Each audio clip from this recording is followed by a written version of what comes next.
Kitab tahun.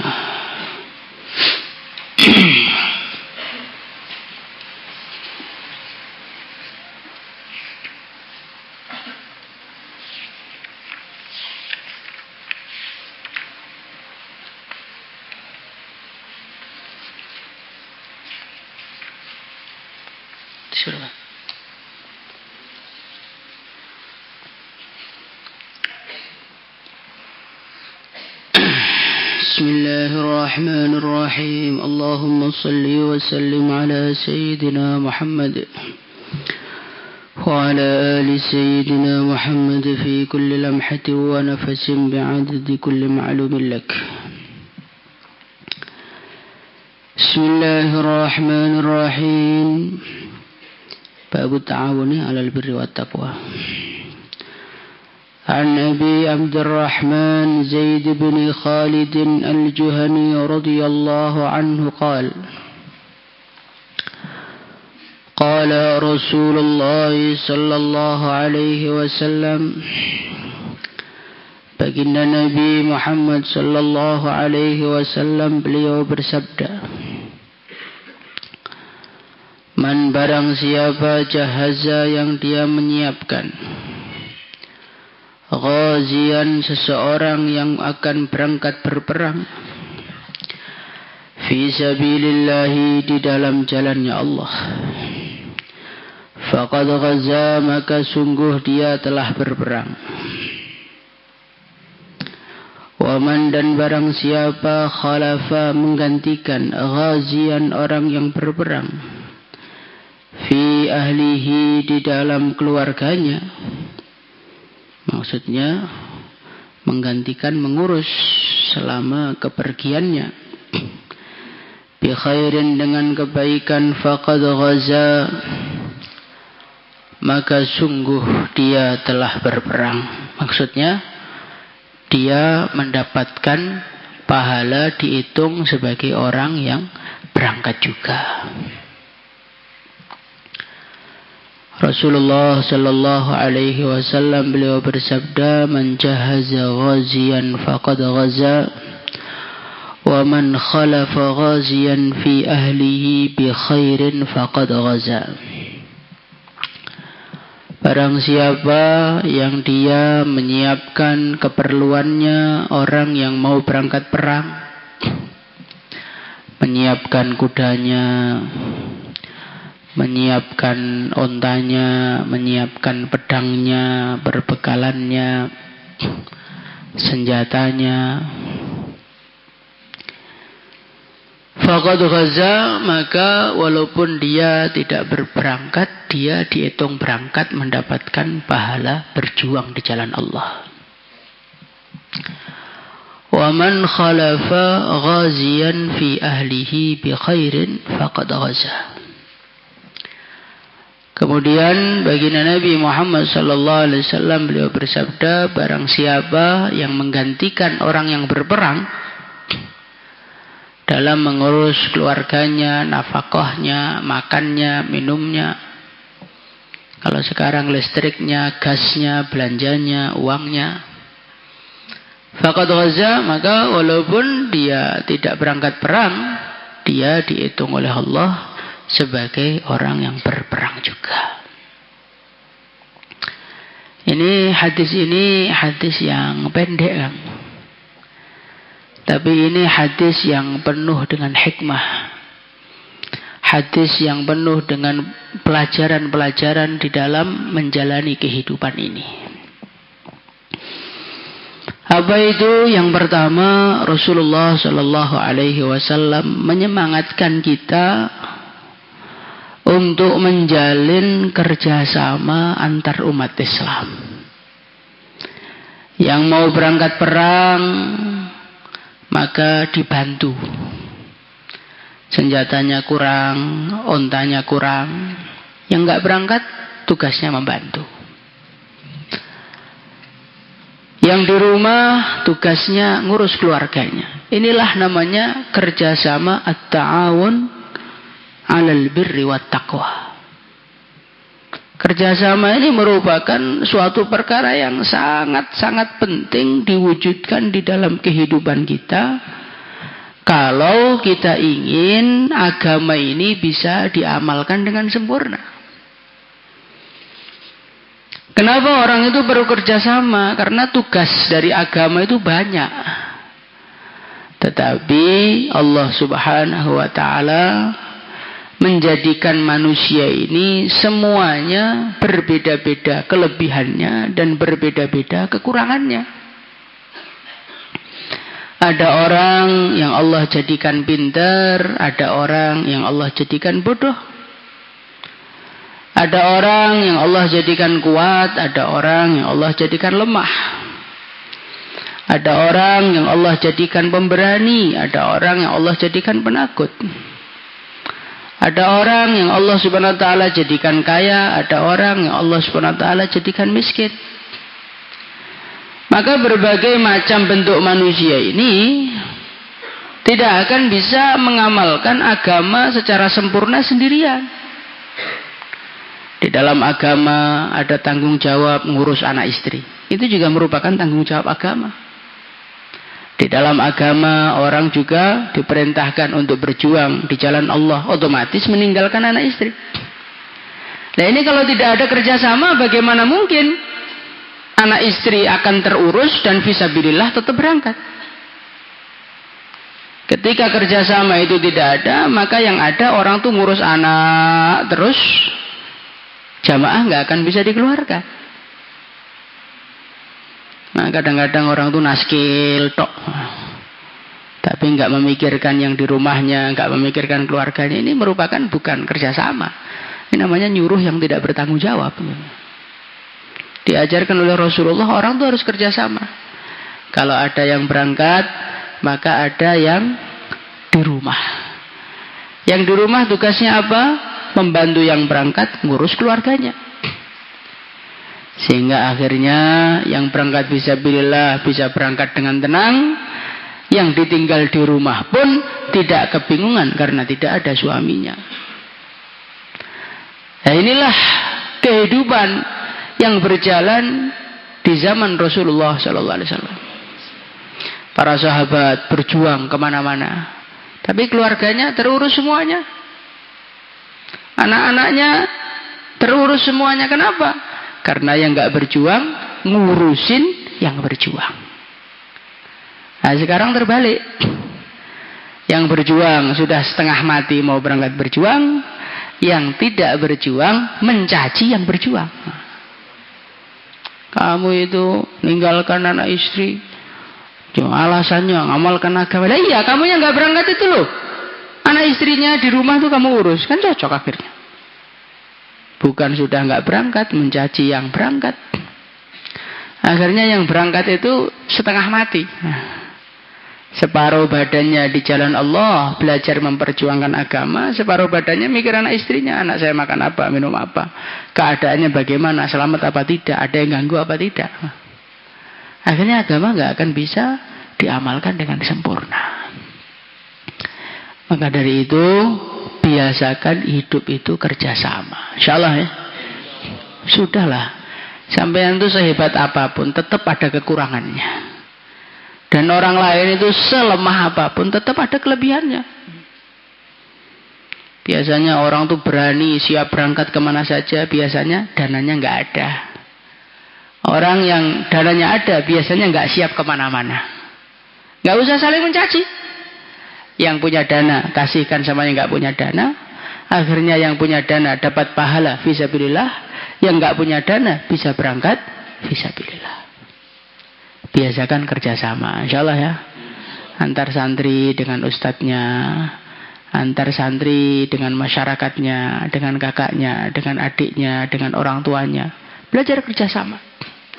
Dengan kerjasama, agama ini akan indah diamalkan dan agama ini akan mudah diamalkan.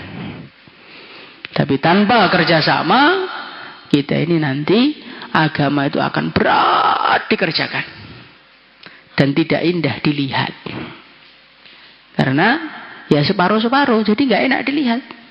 Maka kita belajar kerjasama, insyaallah. Dan kerjasama itu akan wujud kalau kita ini ada rasa saling menyayangi. Kalau orang itu tidak ada saling menyayangi, maka nggak akan bisa kerjasama. Jangankan kerjasama, melihat wajahnya tok sudah mau muntah.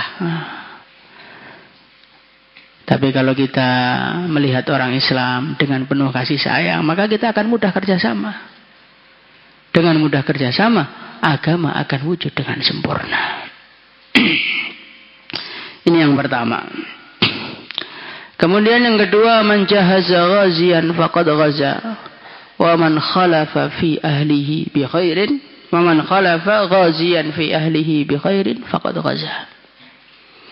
Di sini Rasulullah sallallahu alaihi wasallam mentarghibkan kepada kita, menyemangatkan kita agar kita ini melayani, kita ini membantu orang-orang yang sibuk di dalam mengamalkan agama.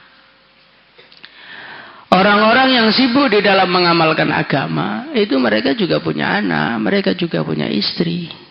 Mereka juga perlu makan, mereka juga perlu minum. Maka orang-orang yang tingkatan kesungguhan di dalam mengamalkan agamanya di bawah mereka, itu tanggung jawabnya adalah khidmat kepada ahli-ahli agama. Jadi khidmat kepada ahli agama ini merupakan satu amalan yang sangat-sangat tinggi. Tetapi banyak umat memandang amalan itu dengan remeh. Kalau kita melihat di pesantren, maka yang hebat itu kan yang ngapalkan hadis. Yang hebat itu yang kubro tanpa salah. Prestasinya ini, prestasinya itu. Tapi sebetulnya di balik segala prestasi itu ada orang yang capeknya nggak karu-karuan biar anak ini bisa ngapalkan Quran. Siapa itu? Teman-teman khidmatan yang mereka memasakkan nasi untuk santri-santri. Orang-orang yang kebersihan pondok sehingga santrinya bisa ngaji dengan nyaman. Itu merupakan amalan-amalan besar. Nah sekarang kita ini kadang-kadang sibuk ngapal, sibuk ngaji, sibuk ini. Tapi kita ini lupa satu amalan yang sangat besar. Apa itu? Khidmat. Maka kita biasakan belajar menjadi orang yang mengkhidmati orang-orang ahli agama. InsyaAllah ya. Jangan orang tuh pengennya dikhidmati terus. Saya udah ustadz, ya pengennya itu duduk manis, lengser datang sendiri. Duduk manis, makanan datang sendiri, cuci tangan datang sendiri. Kalau orang tuh pengennya dikhidmati, maka pengen dikhidmati itu nggak ada pahalanya. Ada pahalanya nggak? Nggak ada. Yang ada pahalanya itu mengkhidmati orang itu, melayani orang, bantu orang. Yang mau khurut nggak punya duit dikasih duit, yang mau khurut keluarganya dikasih sembako. Yang berangkat fisabilillah didoain, dijaga keluarganya, dijaga hartanya. Ini merupakan khidmat kepada orang-orang yang mengamalkan agama. Maka kita ini belajar menjadi orang yang suka khidmat, insyaallah. Dan bahkan kalau kita ini melihat kehidupannya wali-wali zaman dulu, itu santri-santri yang menjadi orang-orang hebat dan meneruskan rohaniyahnya gurunya itu santri-santri yang senang khidmat sama gurunya. Bukan santri yang ngaji tok sama guru, santri yang khidmat sama gurunya. Maka kalau kita membaca kitab-kitab sufi itu, maka jarang sufi itu mengatakan saya belajar kepada Syekh Fulan, saya ngaji dengan beliau, saya ambil ilmunya beliau. Itu bahasanya jarang seperti itu. Yang ada apa? Khadimtu syaihi 20 sanah. Aku khidmat melayani guruku 20 tahun. Aku khidmat melayani guruku 30 tahun. Itulah akhirnya murid-murid tadi itu mewarisi rohaniyahnya guru-gurunya. Maka kalau kita lihat di pondok-pondok cabang Al-Fatihah, itu yang pondoknya besar-besar, santrinya banyak-banyak itu, kiainya dulu khidmatan di Al-Fatihah ini. Yang di pondok bajunya Haromen, Al-Ras gitu. Tiap hari jajan terus, warung terus, walaupun pinter ya banyak yang sampai rumah naudzubillah itu ilmunya nggak manfaat itu. Karena apa? Karena kurang khidmat. Maka kita belajar suka khidmat, insyaallah. Tapi jangan sampai suka khidmat sampai meninggalkan ngaji. Itu juga repot juga itu. Karena banyak sekarang santri itu menggunakan kesempatan khidmatnya untuk biar nggak ngaji. Ustaz, saya disuruh nyupir ke sana, saya disuruh belanja ke sana sampai nggak terasa 10 tahun nggak pernah ngaji alasannya khidmat. Ini keliru juga gitu loh. Karena Al-Imam Asy-Syafi'i rahimahullahu taala, beliau itu punya santri namanya Rabi Al-Muradi. Beliau itu Masya Allah khidmat, tapi ngajinya juga sungguh-sungguh kepada Imam Syafi'i. Sehingga akhirnya beliau ini menjadi orang yang paling banyak meriwayatkan ilmunya Imam Syafi'i. Khidmat sekaligus ngaji. Jangan ngaji saja dan jangan khidmat saja. InsyaAllah.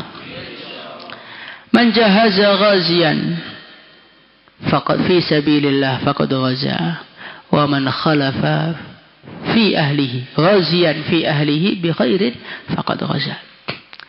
Rasulullah sallallahu alaihi wasallam beliau bersabda, barang siapa yang menggantikan ngurusi orang yang berjuang di jalan Allah, maka dia dihitung berjuang juga oleh Allah. Ini menunjukkan apa? Menunjukkan bahwasannya ngurusi anak istri itu penting.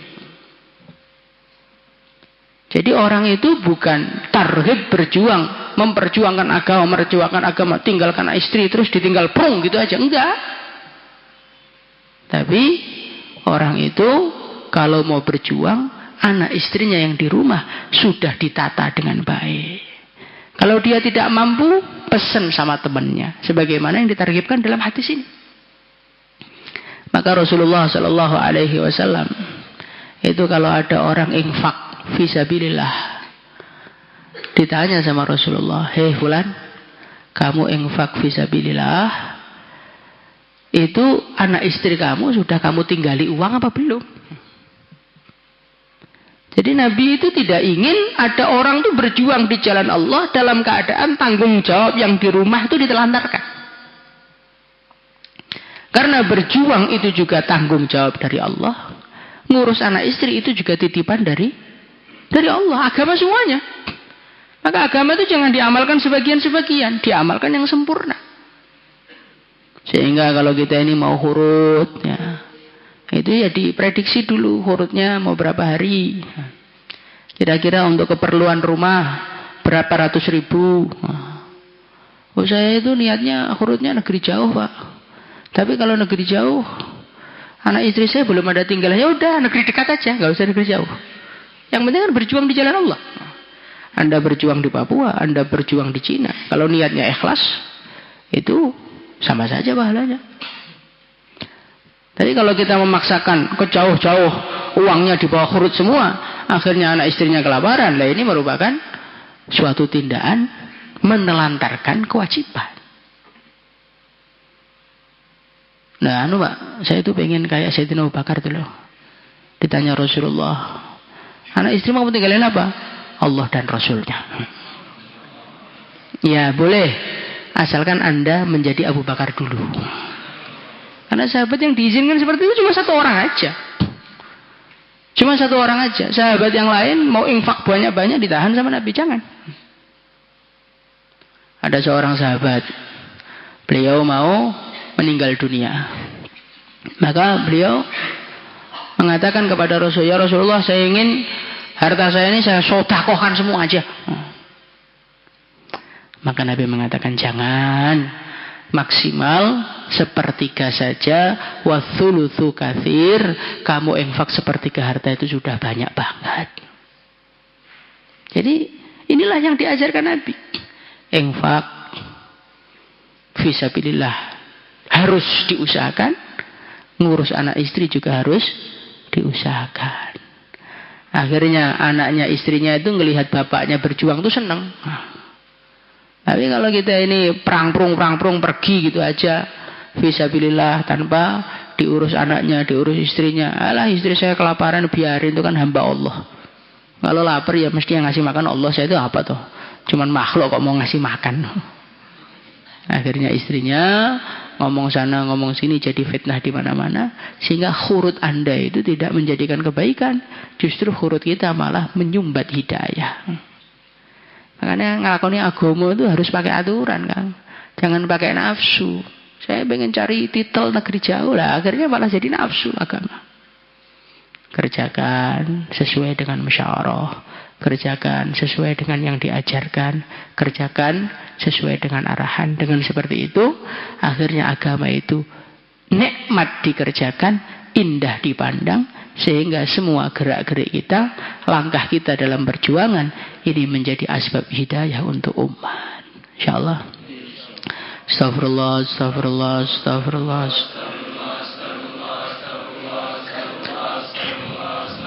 Astagfirullah li walil mu'minin wal mu'minat. Astagfirullah li walil mu'minin wal mu'minat. Allahumma salli salatan kamilah wa sallim.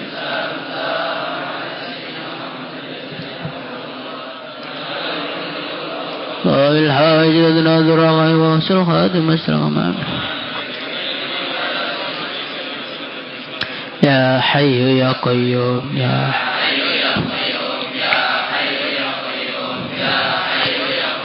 يا كافي يا غني يا فتاح كافي يا غني يا فتاح يا حبيبي يا رحمن يا وهاب يا الله يا حبيبي يا رحمن يا وهاب يا الله يا الله يا الله يا الله يا الله يا الله يا الله يا رحمن يا رحيم يا رحمن يا رحيم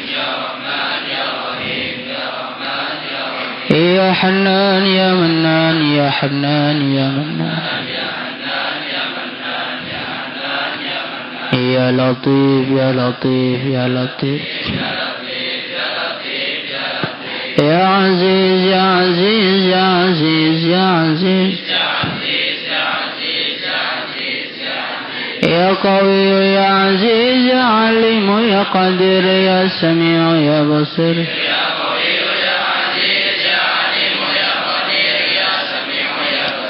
يا علي يا عظيم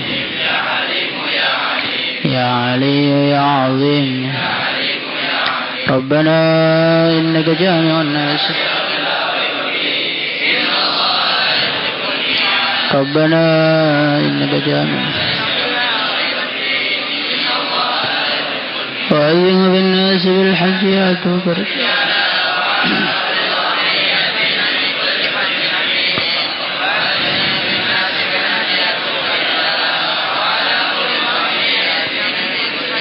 إنه من سليمان وإنه بسم الله الرحمن الرحيم ألا تعلوا علي وأتوني إنه من سليمان وإنه بسم الله الرحمن الرحيم ألا تعلوا وألقيت عليك محبة مني ولتصنع على عيني وألقيت عليك محبة وألقيت عليك محبة يا أيها الذين آمنوا اصبروا وصابروا يا أيها الذين آمنوا وله ما سكن في الليل والنهار وهو السميع العليم وله ما سكن ولقد كتبنا في الزبور من بعد الذكر أن الأرض يرثها عبادي الصالحون ولقد كتبنا في الزبور من بعد الذكر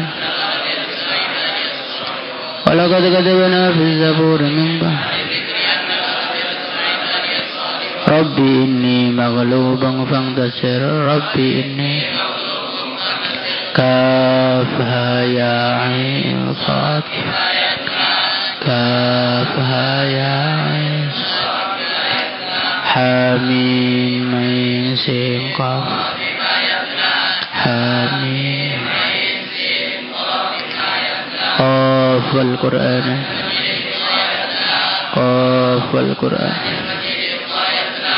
قاف والقرآن ياسين ياسين ياسين ياسين ياسين ياسين ياسين ياسين ياسين ياسين شفاعة ياسين ياسين ياسين ياسين ياسين حاميم حاميم حاميم حاميم حاميم وأفوض أمري إلى الله إن الله بصير وأفوض أمري إلى الله إن وأفوض أمري إلى الله إن وأفوض أمري إلى الله حسبنا الله ونعم الوكيل حسبنا الله حسبنا الله لا إله إلا أنت سبحانك إني كنت لا إله إلا أنت سبحانك سبحان الله بحمده سبحان الله سبحان الله بحمده سبحان الله العظيم استغفر الله سبحان الله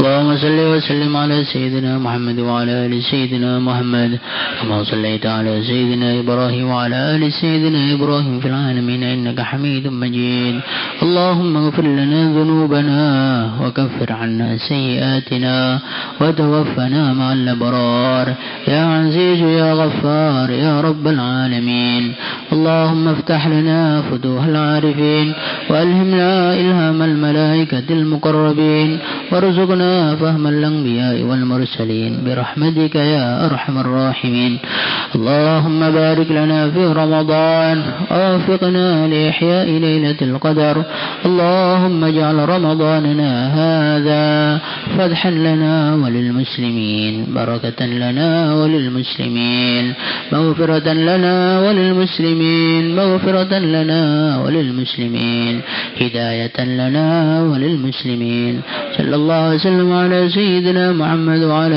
آله وصحبه أجمعين والحمد لله رب العالمين. الفاتحة.